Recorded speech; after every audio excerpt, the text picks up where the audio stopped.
What is up, beautiful people? Welcome back to the Made to Excel Fitness Podcast, the fitness podcast for you, by you. I'm your host, as always, Mark Torres, and in today's episode number 35, it's the Olympic weightlifting episode. What is it? The history of it? Should you be doing it? Plus, Q&A, it's been a while.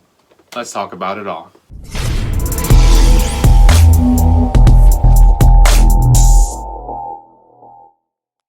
What's up, guys? Welcome to the show. It is Monday, November 2nd. Welcome to the Made to Excel Fitness Podcast. Last week's episode started off very heavy. It was very deep. It was a little bit morbid, but I think it was warranted. I stand by the message that I said. I think it came out well. I'm very happy with the way it came out. But that doesn't mean we have to have back-to-back heavy episodes. So this episode, hopefully going to be light, easy, kind of easy breezy episode, nothing crazy. So obviously I'm recording this in advance. So in podcast land, your land, it is November 2nd. In my land, it is still October. So I still have some spooky season left over. But the way my mind works is obviously my spooky season runs from September 1st to October 31st, which means that my Christmas season, my festive season, runs from November 1st to December 26th, right? The day after Christmas still has a little bit of that Christmas allure, and then once you get to like 27th, 8th, 9th, 30th, there's a little bit of a dead zone right before the New Year's, but that's how my Christmas season runs. So I was totally contemplating going full Christmas on you guys for this episode, but hopefully sparing some of you guys out there. People complain to me all the time, like, how dare you skip Thanksgiving? I'm not skipping Thanksgiving. I love Thanksgiving. I'm a big fan of macaroni and cheese. I'm a big fan of mashed potatoes. I don't particularly like turkey, but that doesn't matter. I still like Thanksgiving, but you let me know when they make Thanksgiving songs. You let me know when they make Thanksgiving movies. Once that happens, I'll be on the Thanksgiving train. Thanksgiving is kind of sad if you look into it. If you look into the history of Thanksgiving, it's kind of fucked up. So I tend to skip over Thanksgiving, not in thought. I still like Thanksgiving. I like the concept of Thanksgiving. Sitting around with your family, eating lots of good food, saying things that you're thankful for, and just enjoying that time with them. Watching Thursday football in the middle of the fall. It's all fun, it's all good, but the Christmas season starts early for me as well, so I contemplated doing that, but hopefully I save you guys. But it's coming, I assure you. Obviously, in my world, Halloween hasn't happened yet. In your world, it has. I don't know what Halloween is going to entail. Are there going to be trick-or-treaters? Who knows? We made the PVC pipe to slide candy down. Are we going to use it? Remains to be seen. I'll let you guys know how that goes. Obviously, October 30th, The Mandalorian Season 2 comes out. It's not out in my world, but it's going to be out soon. I don't know if you guys noticed or not, in my little Funko corner here, I got a new Funko Pop. The Child, a.k.a. Baby Yoda. I'm really excited about that. My mom or my sister got it for me. I'm not entirely sure, but whoever it was, thank you. So that's super exciting. That's happening. But things that are happening in my future, but they're in your past, so it's really weird. But one thing that I can talk about is one of the final, I don't know if this is going to be the last spooky season update, maybe next week will, but one of the final spooky season updates for the 2020 year. I watched the movie The Thing. So when I was looking to find good horror movies, I was like Googling the best horror movies of all time. And The Thing is always either in the top 5 or the top 10 on pretty much every list that I've ever seen. Obviously, you've got your Halloweens, your Nightmare on Elm Street, your Friday the 13th, your Texas Chainsaw Massacre. Very rarely do I hear about The Thing. I didn't know this was a movie until this year when I looked it up. And The Thing, it came out in the 80s, or 79, 80, 81. It's like just had its 40th anniversary, something like that. I could be completely butchering that. But the movie's damn near 40 years old, if not there already.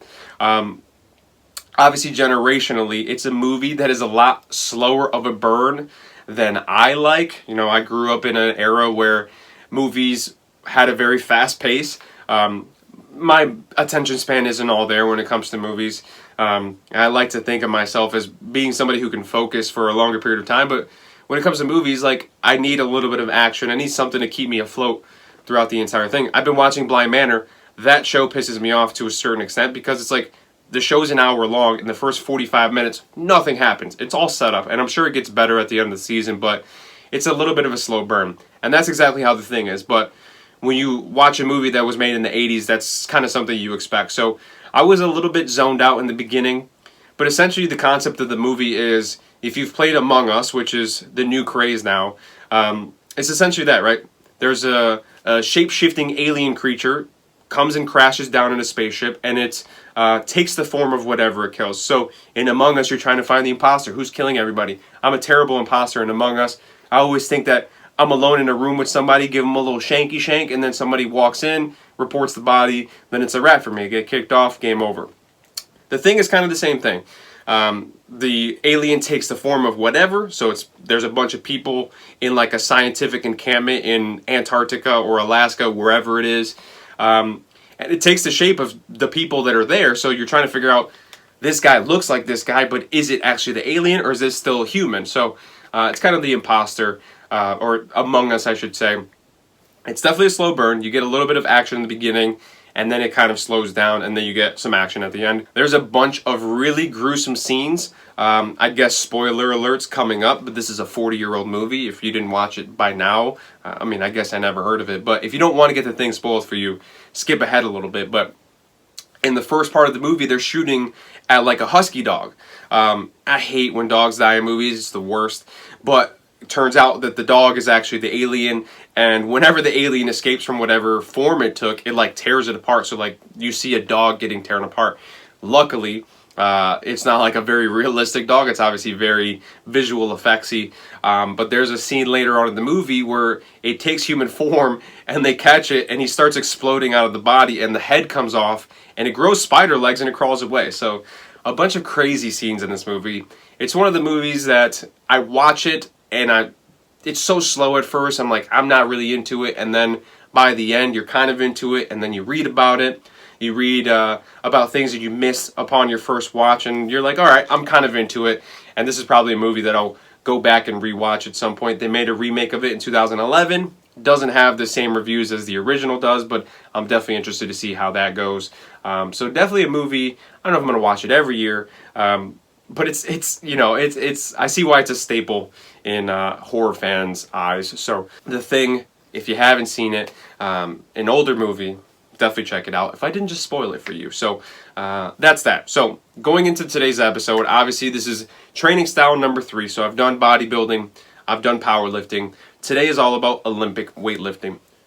Same format. Read the Wikipedia page, go through specific lifts, training style, training emphasis, programming, pros and cons. So, Olympic weightlifting. I'm going to be the first to tell you guys that I'm very far away from being an expert in the Olympic weightlifting category, right? I've never done, I can think in at least 2 or 3 times at most that I've done any Olympic lifts. So, I'm very much so not an expert in this field. So, anything I say, take it with a grain of salt, because I'm not entirely sure, right? I'm kind of rolling with the punches. Hopefully, if I give you even a rudimentary gloss over, you get the gist of it, and you can kind of make a decision from there on forward if you want to continue to look into it, or you're going to pass on it entirely. So, Olympic weightlifting on Wikipedia. Olympic weightlifting, or Olympic-style weightlifting, often simply referred to as weightlifting, is a sport in which the athlete attempts a maximum weight single lift of a barbell loaded with weight plates.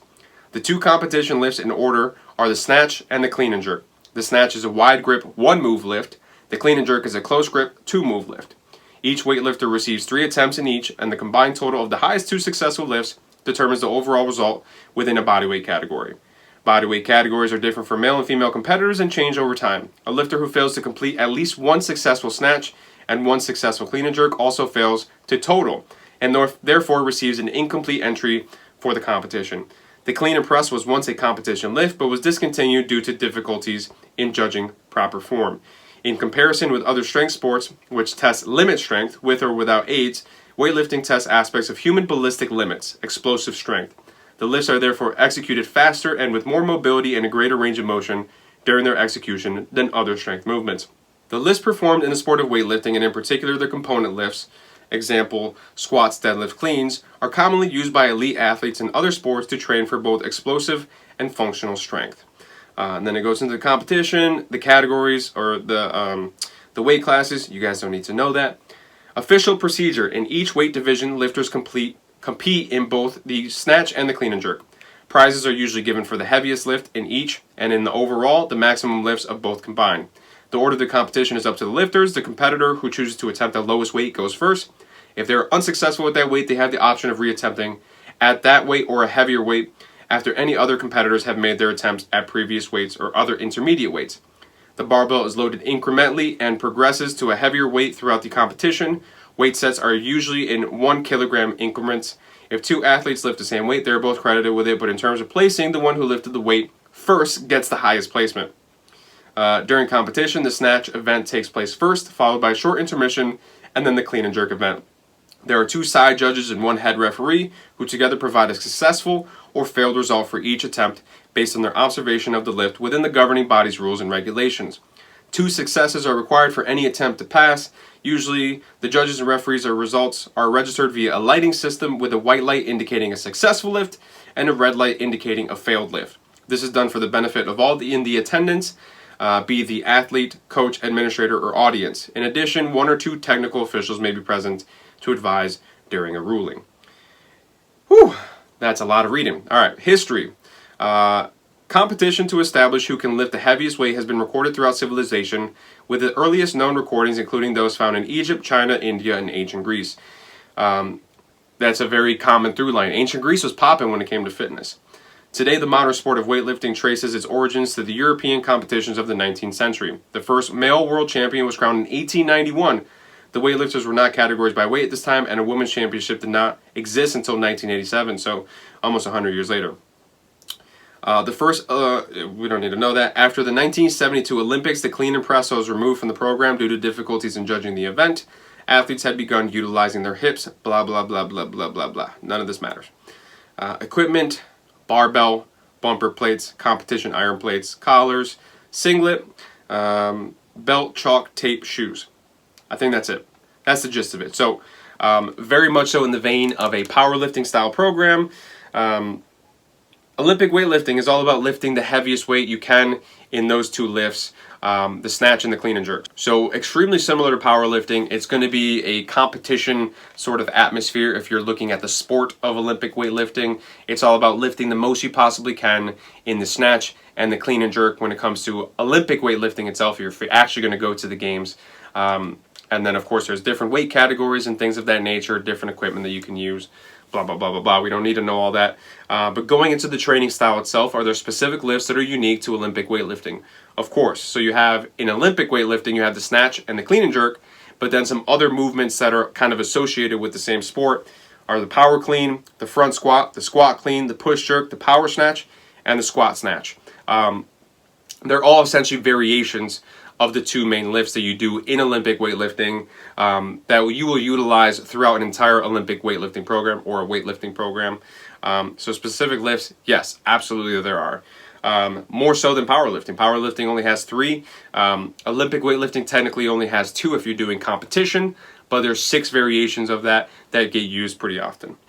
Training emphasis is lifting the most amount of weight you can in any of these 6 movements, and there's a huge emphasis on speed, power, and explosion. So same thing with powerlifting. You're trying to lift the most you can for these specific movements. But the differentiator between powerlifting and Olympic weightlifting is Olympic weightlifting has this aspect of speed and explosiveness that powerlifting doesn't.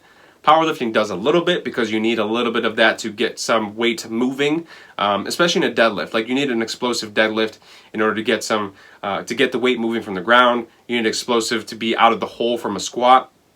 There's a little bit of an explosiveness, but in terms of powerlifting, you can do a deadlift that takes you 30 seconds to complete as long as you get it from the floor to your lockout position as predetermined by the judges. That's a good lift for you. In terms of Olympic weightlifting, you got to do it very quickly. It's a heavy amount of weight. You got to be explosive and you got to get the weight up in order to do that. So there's an explosive element and a speed element in Olympic weightlifting that you don't have in powerlifting. Training style. Most days are going to be spent on focusing on a specific lift, and then more than likely you're going to be working through a wide range of rep ranges. So this is where things get fuzzy for me because I don't know a lot about Olympic weightlifting. Like I said, I've never been in a situation more than 2 or 3 times where I've actually done Olympic lifts. So as far as I can tell, a powerlifting style program is going to revolve around one lift. It's going to be very similar for an Olympic weightlifting program. As far as I can tell, like I said, it's going to be focused on maybe one or two of the lifts. That's going to be where you spend a bulk of your time. And then you're probably going to work through a wide rep range. So as opposed to in powerlifting, you're going to be doing almost essentially exclusively low reps, anywhere from 1 to 5 reps, and maybe you can go up to 8 or 10 eventually at some point, but not as often. It feels like Olympic weightlifting, you might actually work through a wider rep range. I'm not for sure. I'm not an expert, so there's probably a better authority to talk about this than me, but hopefully through this you can continue to look for that stuff and find the appropriate channels to get the correct information, I guess. Hopefully that's close enough. Programming. So there's a very big set of different programs that you can do. For a beginner, you can do an Olympic weightlifting program that's only 3 to 4 days. Once you get to be more advanced and you get to the point where obviously elite level Olympic weightlifters, they're working to do 8 to 10 sessions per week. Obviously there's going to be days where they have to do it more than once. They might have 2 a days because there's only 7 days out of the week, and if you're working out 8 to 10 times a week, you're doing twice a day on some days. So there's a big range of things that you could do here. Beginners would probably work out 3 to 4 days a week. As you get more advanced and as you advance deeper and deeper into Olympic weightlifting, that might go up as time goes. So something to consider. So going into the pros of Olympic weightlifting, pro number 1 is there's a huge performance aspect of Olympic weightlifting. When we talk about being an athlete, as it pertains to any sport, football, basketball, baseball, track and field, whatever, there's a huge performance aspect that you need that you can get through Olympic weightlifting. Olympic weightlifting is all about moving the most weight that you can in the quickest, most explosive way possible. And there's a huge crossover to athletics in that aspect, right? In terms of performance, being big, fast, strong is important, and you get all of those things in an Olympic weightlifting program. If you've ever seen any professional athlete work out, it's a pretty good chance that they're doing some form of Olympic lifts in their workout, if not for the bulk of their workout. So there's a huge performance aspect. If you're an athlete, you want to be a high-level athlete, you will probably at some point do Olympic weightlifts, or Olympic lifts, I should say, as part of your training. Pro number 2 is there's a good blend of strength, muscle building, and performance. So bodybuilding is all about building muscle. Powerlifting is all about building strength. Olympic weightlifting is a good blend of all of those things. You're going to get stronger, of course. That's kind of the goal of Olympic weightlifting. But you're going to get faster. You're going to build muscle while you're doing this. And you're going to you're going to have more performance. I got stuck there for a second. I buffered. These are all things. There's a good blend of athleticism that you get with Olympic weightlifting that you might miss out on some other training styles. And last but not least, pro number 3, it's just very goal-driven. So much so, very much so in the same vein as powerlifting, it's all about hitting specific weights. It's not objective. It's not about how you look. If you snatch X amount of weight and that weight goes up over time, that is a goal that you could have. I snatch 135 pounds. I want to snatch 160 by the end of this time, by the end of, this cycle that I'm doing. That's a goal that you can have. That's a goal that you can work towards. That's very, you can pull it out and you can physically see this goal on a piece of paper, and you can see if you've reached this goal or how close you got to the goal. So if you're a goal-driven person, you need goals to keep you motivated to continue to go. Olympic weightlifting falls under that category. Cons of a Olympic weightlifting style program is there's a huge, huge learning curve. Bodybuilding you can pick up pretty much whenever.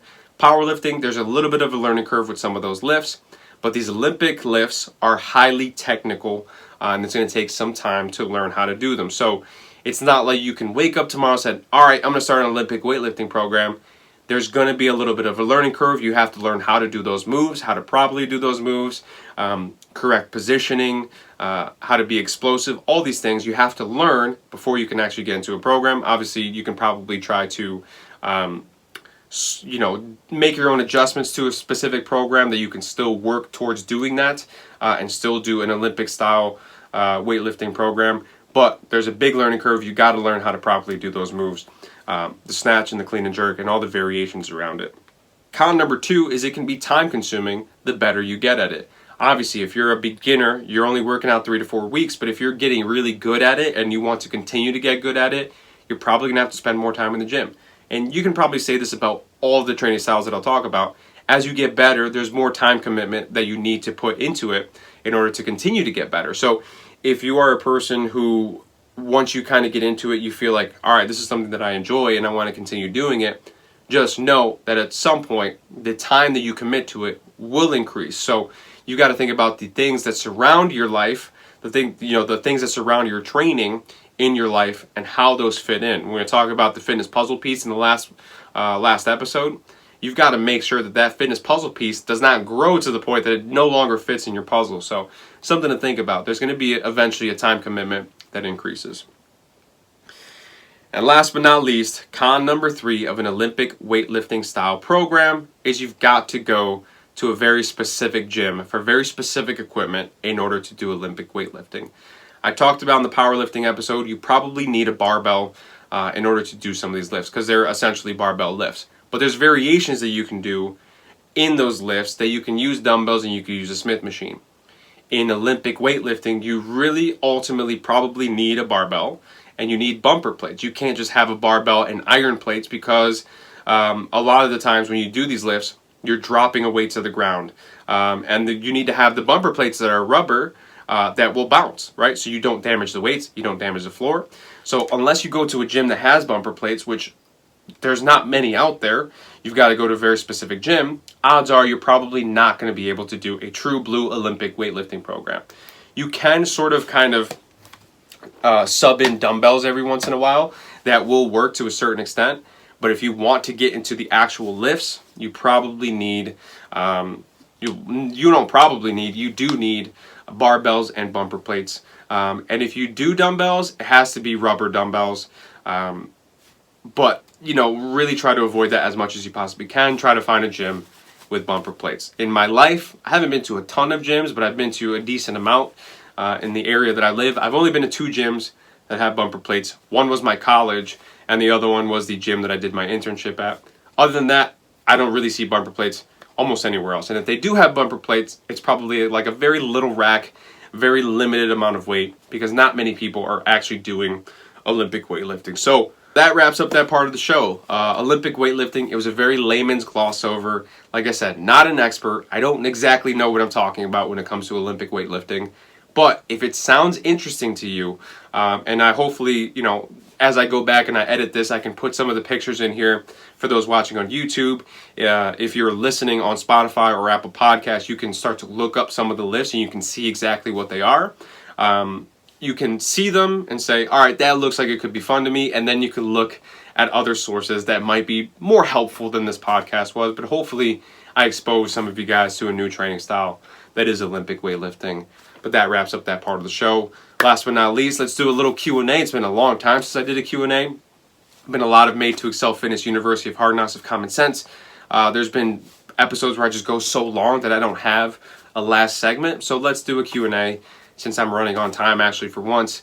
2 questions for the Q&A. Question number 1 is, what is more important, the reps that I do or the weight that I use? I talk about this semi-often on this podcast. You probably know the general answer. In terms of reps, it doesn't really matter how many reps you do. You can perform pretty much any rep range up to like 20, 25. Once you get past that, you're probably not using a heavy enough weight to stimulate anything. It doesn't matter what rep range you do. Probably below that, you're going to be getting a little bit stronger and gaining some muscle, right? It's not super important the reps that you do. It's more important the weight that you use. If you're going to tell yourself that I'm going to do bicep curls for 3 sets of 10, and you pick a weight that is so easy that you're doing the 3 sets of 10 and you're stopping at 10, but you could really get 45 reps with that weight, then you're not really doing anything, right? There's a certain threshold that your body can handle in terms of moving a weight that you've got to operate above that threshold. You've got to challenge your body in order to have your body reassess, say, all right, this is the weight that we're going to use now, so we've got to adapt and get better and recover stronger than ever before so we can once again adapt to using that new weight, and that'll be your new baseline, and then you've got to continue to go and go and go And that's how progressive overload works. If you're using a weight that's not enough to stimulate a muscle, it doesn't matter how many reps you're doing. It matters more so the weight. So usually if a client is aiming to do 10 reps and they're brand new in the gym and they don't know, I said pick a weight that you think you could do for 10 reps. And then if you can do more reps, if you can only do less reps, get as many reps as you think where you are getting to be pretty tired, not to the point where you're going to hurt yourself, but you're not like just, completely throwing yourself a bone when it comes to having a super easy weight. So it doesn't really matter the reps that you use. It's all about challenging yourself. And the easiest way to do that is to manipulate the weights that you use. So weights are for sure more important than the reps that you perform. And last but not least, last question, how quickly can I expect progress? This is a question that I get all the time. How quickly is the weight going to move? How quickly is the scale going to move? How quickly am I going to be able to fit this certain tux? How quickly am I going to fit whatever, blah, blah, blah, blah, blah? When am I going to officially see progress? There's no way to know for sure how quickly you're going to progress. You and I are different. We might lose weight, gain muscle at different intervals, at different speeds, at different intensities, whatever, right? There's a pretty damn good likelihood that we're very different in that aspect. You might lose weight quicker than I do. So there's no way to know for sure. And especially in a gym where I only have control over the workout that you do, I don't know how you're eating after you leave the gym, before you come into the gym. That also affects it, right? There's no way to know for sure how quickly you're going to make progress. The only thing to know for sure is when you start a workout program, and I talked about this last week, there's a pretty good likelihood you're going to get stronger, and that's the first thing that you're going to see off the bat in terms of progress. You're going to get stronger in the first few weeks. Like, it'll be pretty immediate. You'll feel like you're getting stronger. You'll feel like you won't feel it. You'll see that you're doing heavier weights. That'll come pretty quickly. In terms of actual appearance, in terms of actual progress that you can see, no way to know for sure. There's no way to know how quickly you'll make progress and how much progress you'll make in X amount of time. Of course, you can shoot for something. You can have a goal where you can lose X amount of weight in X amount of time, but there's no way to know for sure, right? You can try to manipulate as much as you can, but your body's going to do what your body's going to do. Don't worry so much about the weight. Don't worry so much about the number on the scale. Worry about how your clothes fit. Take progress pictures. I said this not too long ago. Your body might change in such little increments that you don't see it on a day-to-day basis. But maybe over the course of a month, you're like, damn, I haven't done anything. And you look at your January 1st pictures and then your January 31st pictures, and you're like, damn, I do see a change, right? So that's something to think about, right? No way to know how much progress you're going to make. It's going to be different for everybody. Short episode. Easy episode, light episode. Hopefully, nobody felt doom and gloom in this episode like they did in the last episode. That about wraps it up. Olympic weightlifting in the books. We've got 4 more training styles to go in the next couple of weeks. But hopefully you enjoyed today's show. If you enjoyed today's show, hit the subscribe button wherever you're watching or listening on YouTube, Apple Podcasts, Spotify, wherever you get your favorite podcasts. Leave a comment, leave a review. It helps people find the show easier. If you have any questions for the Q&A, for future Q&As, hit me up on Instagram. Follow me on Instagram, @MTFit, for more fitness content. And if you want to get a hold of me, send me an email at made2excelfitness@gmail.com. I appreciate and love you all. Thank you for taking time to listen to me today. Hopefully you enjoyed it. Peace.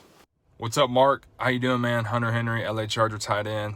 Best big time shout out to your fitness podcast, the Made to Excel Fitness podcast. So super cool, man. Got a lot going on. Bolt ganger, don't bang.